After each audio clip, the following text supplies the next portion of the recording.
తెలంగాణ ఓటర్లు అసలు ఒక నియంత్రిత పాలన, అవినీతి పాలన, ఒక దుర్మార్గపు పాలన, ఒక యావత్ సమాజాన్ని తొక్కే ప్రయత్నం చేసింది. అసలు ఎవరి గొంతు వినకుండా ప్రయత్నం చేసింది. దానికి నిజంగా నేను 6 నెలల కింద చెప్పిన ఒక నిశ్శబ్ద విప్లవం బయలుదేరింది. కాంగ్రెస్ పార్టీ 70-72 సీట్లతో గెలవబోతున్నది. సరే, కొంత మా అంచనాలు తగ్గినాయి. సిపిఐ కలుపుకుని 60 సీట్లు కలిసి ప్రభుత్వం ఏర్పాటు చేసినాము. తప్పనిసరిగా మా ప్రభుత్వంలో నిరుపేదలకి, సమాజంలో weakest of the weak, poorest of the poor వారి వాయిస్ వినబోతున్నాము. వారి ఆస్పిరేషన్స్ మీట్ చేయబోతున్నాము. దానికి భాగంగానే గృహ నిర్మాణ కార్యక్రమం అత్యంత సమర్థత ఉన్న శ్రీనివాస్ రెడ్డి గారికి అప్పచెప్పిన రేవంత్ రెడ్డి గారు ముఖ్యమంత్రి గారు తప్పనిసరిగా వీరి ఆధ్వర్యంలో గృహ నిర్మాణం తెలంగాణలో అద్భుతంగా మంచి సంఖ్యలో నిరుపేదలందరికీ అందే విధంగా జరగబోతుందని చెప్పి నా సంపూర్ణ నమ్మకం, విశ్వాసం అని చెప్పి నేను మనం చేస్తున్నాను. అదేవిధంగా ఇళ్ల విషయంలో, ఇళ్ల స్థలాల విషయంలో మీ ఉత్తమమైన మాటిస్తున్న చాలా పారదర్శకంగా వివరిస్తాము. మీకు కూడా చెప్తున్నా, ఏ విషయంలో కూడా అవినీతికి ఆస్కారం లేదు. ఎవరు కూడా మధ్యవర్తిత్వం చేయొద్దు. నేరుగా బెనిఫిషరీస్ పారదర్శకంగా అతి బీదవారు, weakest of the weak, poorest of the poor కి ఇవ్వాలనే దృఢ సంకల్పంతో మనం ముందుకు పోదామని చెప్పి నేను మీ అందరికీ రిక్వెస్ట్ చేస్తున్నాను.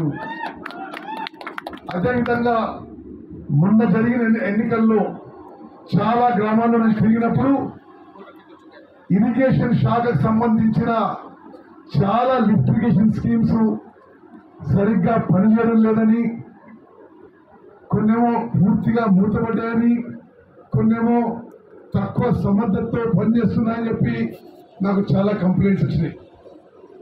అదేవిధంగా చెక్ డ్యామ్స్ విషయంలో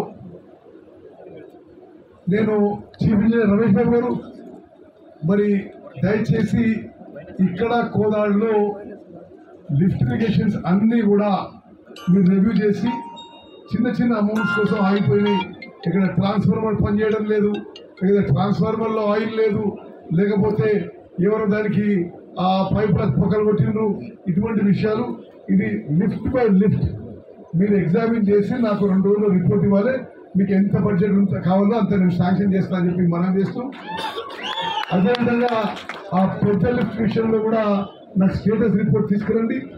ల్యాండ్ అక్విజిషన్ కావాలా లేదా మొత్తం ఒకసారి ఎగ్జామిన్ చేసి ఆ పెద్ద లిఫ్ట్ కట్టాలా వద్దని కూడా నేను మీకు మనవి చేస్తాను.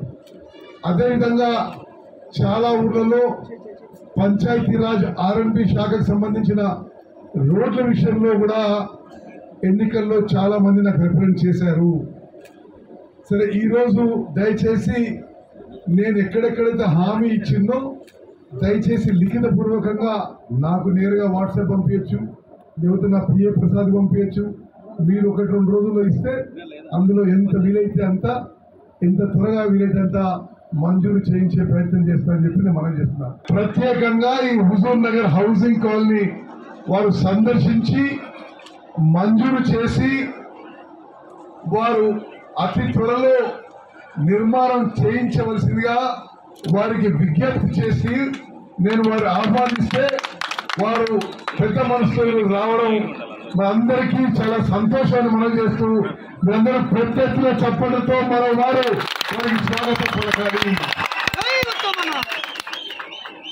మిత్రులారా, మంత్రి గారికి, కలెక్టర్ గారు కూడా తెలియదు, బహుశా ఈ డాష్ మీద ఉన్న వాళ్ళు ఎవరికి తెలియదు.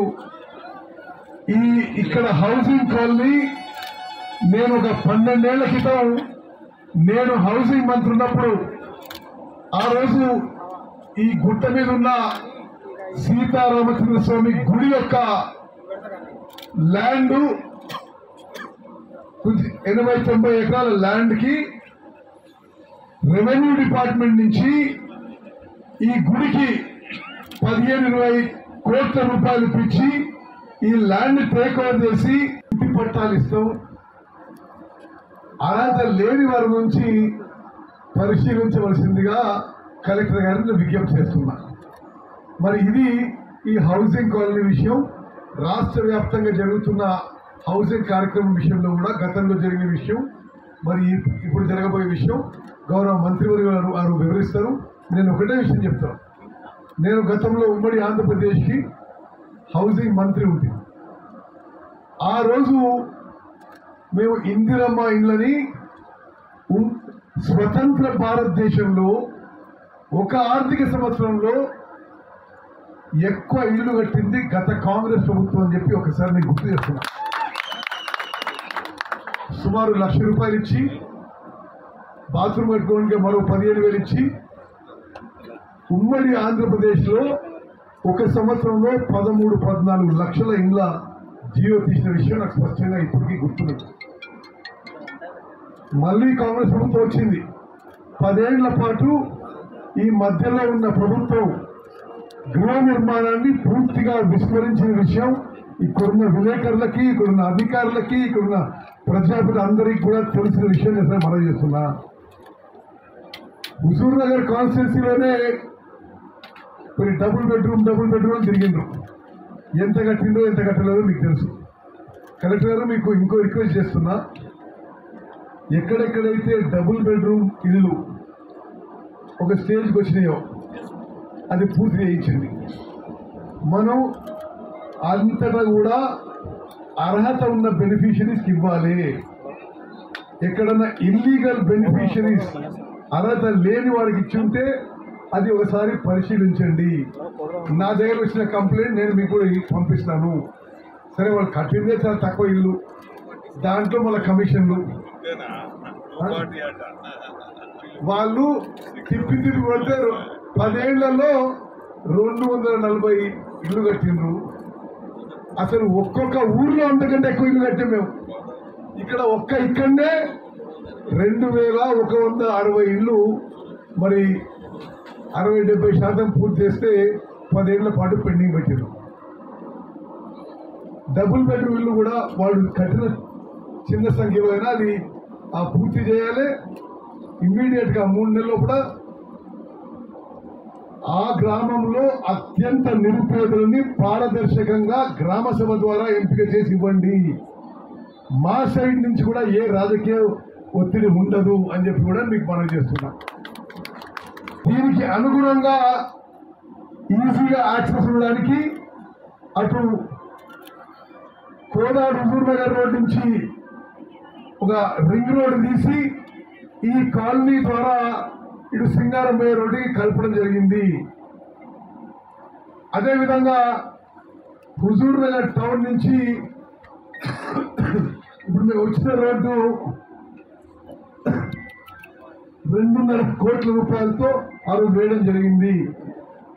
కొంత మంచినీళ్ళ కోసం, కొంత కరెంటు కోసం కూడా ఖర్చు పెట్టి కొంత వసతి కల్పించడం జరిగింది. దురదృష్టవశాత్తు మరి రాజకీయ కోణమో మరొకటి, నేను చూస్తుండగానే ఎమ్మెల్యేగా ఎంపీగా ఒక 6 డజన్ మంత్రులు వచ్చి ఈ హౌసింగ్ కాలనీకి 30 కోట్లు ఇచ్చినామని 40 కోట్లు ఇచ్చినామని శంకుస్థాపన చేశారు. ఒక అడుగు ముందుకేసి ఆర్టీసీ బస్సుల్లో మహిళలకి ఉచితంగా ప్రయాణం పర్మిట్ చేసిన ఘనత ప్రస్తుత కాంగ్రెస్ ప్రభుత్వం అని చెప్పి నేను మనం చేస్తున్నాను. అదేవిధంగా మీలో ఎవరికైనా ఏ అనారోగ్య కారణంగా ఏ ప్రైవేట్ హాస్పిటల్లో ట్రీట్మెంట్ అవసరం ఉన్నా 10 లక్షల రూపాయల వరకు మీ ట్రీట్మెంట్ ఉచితంగా ఉండే విధంగా చేసిన విషయం కూడా నేను మీకు మనం చేస్తున్నా. అదేవిధంగా అతి త్వరలో మహిళలకి 500 రూపాయలు గ్యాస్ సిలిండర్ పథకం కూడా ప్రారంభం చేయబోతున్నాం అని చెప్పి నేను మనం చేస్తున్నా. మేము ముందిచ్చిన మాట కట్టుబడి ఉండి 100 రోజుల్లో మేము ఇచ్చిన మాట 6 గ్యారంటీలు అమలు చేయబోతున్నాం అని చెప్పి నేను మీకు మరోమారు మనం చేస్తూ, మీ అందరి అభిమాన నాయకులు, రాష్ట్ర నీటిపారుదల శాఖ, అదే రకంగా సివిల్ సప్లైస్ 2 శాఖలు అత్యంత సమర్థవంతంగా అనుభవంతో ఈనాడు తెలంగాణ ప్రజలకి అందించాలని ఒక మంచి ఆలోచనతో రాష్ట్ర ముఖ్యమంత్రి గారు వారికి ఆ శాఖలు కేటాయించారు. అనుభవజ్ఞులు, చాలా సీనియర్, కెప్టెన్ గా కూడా పనిచేశారు. ఈ ప్రాంత ప్రజలకే కాదు, ఆనాడు ఉమ్మడి ఆంధ్రప్రదేశ్ ప్రజలకి రాష్ట్ర విభజన జరిగిన తర్వాత కూడా తెలంగాణ రాష్ట్ర ప్రజలకి కూడా సుపరిచితులు. వారు అద్భుతమైన కార్యక్రమాలు ఆనాడు మంత్రిగా ఉన్నప్పుడు కానీ, తర్వాత పార్టీని నిర్వహించేటప్పుడు కానీ, తర్వాత పార్టీ అధికారంలో లేకపోయినా ఈ ప్రాంతానికే కాకుండా రాష్ట్రంలో కాంగ్రెస్ పార్టీ బ్రతికుండే విధంగా తన శక్తి వైద్యం లేకుండా అనేక రకాలుగా పార్టీని ఆదుకున్న మా పెద్దలు ఉత్తమ్ కుమార్ రెడ్డి గారికి, సూర్యాపేట కలెక్టర్ గారికి, ఒక పాలమూరు రంగారెడ్డి ప్రాజెక్టే కాదు, ఆర్భాటంగా మేము ఇన్ని లక్షల ఎకరాలకు నీళ్ళు ఇచ్చాము, అన్ని లక్షల ఎకరాలకు నీళ్ళు ఇచ్చామని చెబుతున్న గత ప్రభుత్వం మొన్న చూశారు మీరు అసెంబ్లీ సాక్షిగా. మీ దీవెనలతో వచ్చిన ప్రభుత్వం ఏదైతే వైట్ పేపర్ శ్వేతపత్రం రిలీజ్ చేస్తే ఆ శ్వేతపత్రానికి ఆర్థికంగా సుమారు 6,71,000 కోట్లు ఏదైతే అప్పు చేశారో, ఈ అప్పు చేసిన డబ్బు ఏమి చేశారు అంటే నేల తలకేశారు తప్ప దానికి సరైన సమాధానం చెప్పలే గత ప్రభుత్వంలో ఉన్న పెద్దలు. అంతేకాదు విద్యుత్ శాఖ గురించి కూడా మన డిప్యూటీ సీఎం గారు భట్టి గారు మళ్ళీ ఒక ప్రజెంటేషన్ 2వ రోజు ఇచ్చారు. దానికి మంత్రివారు గతంలో ఇక్కడే పక్క నియోజకవర్గంలో ఉన్న ఎమ్మెల్యే గారే గతంలో దానికి మంత్రివారు, దానికి కూడా సమాధానం చెప్పలే. 24 గంటల కరెంట్ ఇచ్చామన్నారు, ఎక్కడ మీరు ఇచ్చారని అసెంబ్లీ సాక్షిగా మీరెన్నుకున్న ప్రభుత్వం నిగదిస్తే దానికి సమాధానం చెప్పలే. అసెంబ్లీలోనైతే సమాధానం చెప్పలేదు, కానీ మళ్ళీ వారి తప్పులు కప్పిపుచ్చుకునే దాంట్లో భాగంగా ఈ రోజు ఏదో పవర్ పాయింట్ ప్రజెంటేషన్ ఈ రోజు ఇస్తున్నామని ఎక్కడో సోషల్ మీడియాలో చూశాను. అంటే మాటలకు పరిమితమై ఆర్భాటాలు చెబుతూ షోఆఫ్ చేసిన ప్రభుత్వం గత ప్రభుత్వం. ఈ ప్రభుత్వం అటువంటిది కాదు. ఇందిరమ్మ ప్రభుత్వం గురించి నేను గాని ఉత్తమ్ కుమార్ రెడ్డి గారు చెప్పడమే కాదు, ప్రత్యక్షంగా మీరు ఇందిరమ్మ ప్రభుత్వాన్ని గతంలో చూశారు. మళ్ళీ అటువంటి ప్రభుత్వం కావాలి అని మీరందరూ ఆశీర్వదించి దీవించారు కాబట్టి ఈనాడు మీ సేవకులుగా, మీ మనుషులుగా ఉత్తమన్న గాని నేను గాని ఇక్కడ నుండి మీ ముందు నిలబడి మాట్లాడగలుగుతున్నాం. రాబోయే రోజుల్లో ఏవైతే ఆనాడు శ్రీమతి సోనియా గాంధీ గారు, కాంగ్రెస్ పార్టీ, రాహుల్ గాంధీ గారు, ఖర్గే గారు, ప్రియాంక గాంధీ గారు 6 గ్యారంటీలు ఇచ్చారు. 6 గ్యారంటీలకు పేరుతో కొన్ని మేనిఫెస్టోలో పెట్టిన అంశాలను కూడా కాంగ్రెస్ పార్టీ చిత్తశుద్ధితో చేయడానికి సిద్ధంగా ఉంది. మొన్న అసెంబ్లీలో చూశారు. అసెంబ్లీ జరిగే నాటికి మేమందరం ఛార్జీ తీసుకుని కనీసం పట్టుమని 10 రోజులు కూడా పూర్తి కాలే. కానీ అప్పటికే మేము ఏదో చేయలేదని వ్యంగ్యాస్త్రాలు వేస్తున్నారు. ఏది రోడ్ల గిత్తలాగా రంకెలేసే గిత్తను వదిలిపెడితే రోడ్ల మీద ఎలా ప్రవర్తిస్తుందో అసెంబ్లీ సాక్షిగా మీరందరూ చూశారు. అదే పద్ధతిలో అసెంబ్లీలో గంతులేశారు. దానికి అధికార పక్షంలో ఉన్న మన వాళ్ళు ముక్కుకు తాడు కట్టి ఆ కొయ్యకి కట్టేసింది మీ దీవెనలతో ఉన్న ఇందేసి ఉత్తమ్ కుమార్ రెడ్డి గారికి చూపించమని చెప్పాం. దాంతో పాటుగా ఇటు పక్కన ఉన్న 33 ఎకరాల్లో మనం నిలబడి మాట్లాడుతున్న ఈ ప్లేస్ ఫోను ఇంకా 26-28 ఎకరాలు వివిధ స్థాయిల్లో కొంతమంది అర్హులైన వారు ఉన్నారు, కొంతమంది అర్హులు కాని వారు ఉన్నారు. ఆ వివరాలు సేకరించి స్థానిక మంత్రి గారికి వివరించాల్సిందిగా కలెక్టర్ గారిని ఆదేశించడం జరిగింది. అంటే ఇదంతా ఎందుకు చెప్తున్నానంటే గత ప్రభుత్వం యొక్క నిర్వాహకం మాటలకే పరిమితమైంది. ఇదే హుజూర్ నగర్ బై ఎలక్షన్స్ లో గారికి, హౌసింగ్ చీఫ్ ఇంజనీర్ గారికి, సూపరింటెండెంట్ గారికి, మున్సిపల్ చైర్పర్సన్ గారికి, వేదిక మీద ఉన్న వివిధ హోదాల్లో ఉన్న ప్రజాప్రతినిధులకు, వేదిక ముందున్న ప్రజాప్రతినిధులకు, అనేక మంది ఇక్కడికి విచ్చేశారు. కాంగ్రెస్ కుటుంబ సభ్యులు, వారందరికీ, ప్రింట్ అండ్ ఎలక్ట్రానిక్ మీడియా మిత్రులకు, ఇంకా చాలా మంది అధికారులు ఉన్నారు. వారందరికీ కూడా మనస్ఫూర్తిగా శిరస్సు వంచి పేరు పేరున హృదయపూర్వక నమస్కారం. ముందుగా మీ అందరికీ ముక్కోటి ఏకాదశి శుభాకాంక్షలతో పాటుగా రాబోతున్న క్రిస్మస్ శుభాకాంక్షలు అడ్వాన్స్ గా కూడా ఈ వేదిక ద్వారా మీ అందరికీ తెలియజేస్తున్నా. బాధ్యతలు చేపట్టిన తర్వాత, మంత్రివర్గంలో బాధ్యతలు చేపట్టిన తర్వాత హైదరాబాద్ కార్యక్రమాలు, సెక్రటేరియట్ కార్యక్రమాల తర్వాత ఫీల్డ్కు పోయి మొట్టమొదటి ఫీల్డ్కి వచ్చిన నియోజకవర్గం ఉత్తమన్న ఛార్జీ తీసుకున్న తెల్లారి నుంచే మన నియోజకవర్గానికి మీరు రావాలి అని పట్టుబట్టారు. ఒక వారం రోజులు లేట్ అయింది. ఇది వారం రోజుల ముందే నన్ను తీసుకురావాలని అన్న ట్రై చేశారు. వారం రోజులు లేట్ అయింది. వారం రోజులు లేటుగా వచ్చినందుకు క్షమించమని నియోజకవర్గ ప్రజలని మనస్ఫూర్తిగా కోరుకుంటూ ఒక అద్భుతమైన కార్యక్రమాన్ని ఇక్కడ చేపట్టారు. ఆనాడు 12 సంవత్సరాలైంది. ఆనాడంటే నిన్న మొన్న అనుకునేరు.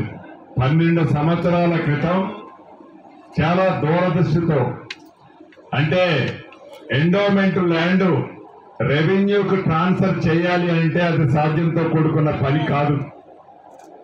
ఆనాడు తన హౌసింగ్ మంత్రిగా ఉండి లీగల్ గా అనేక సమస్యలున్నా ఆ సమస్యలన్నిటినీ పరిష్కరించి ఆ రోజుల్లోనే 18 నుంచి 20 కోట్లు ఎండోమెంట్ డిపార్ట్మెంట్ కి త్రూ కోర్టు ద్వారా ఎండోమెంట్ డిపార్ట్మెంట్ కి ఆ స్వామివారి అకౌంట్ లో జమ చేసి సుమారు 100 ఎకరాల భూమిని ఆనాటి ముఖ్యమంత్రి ఇక్కడికి వచ్చిన అనేక వాగ్దానాలు చేశారు.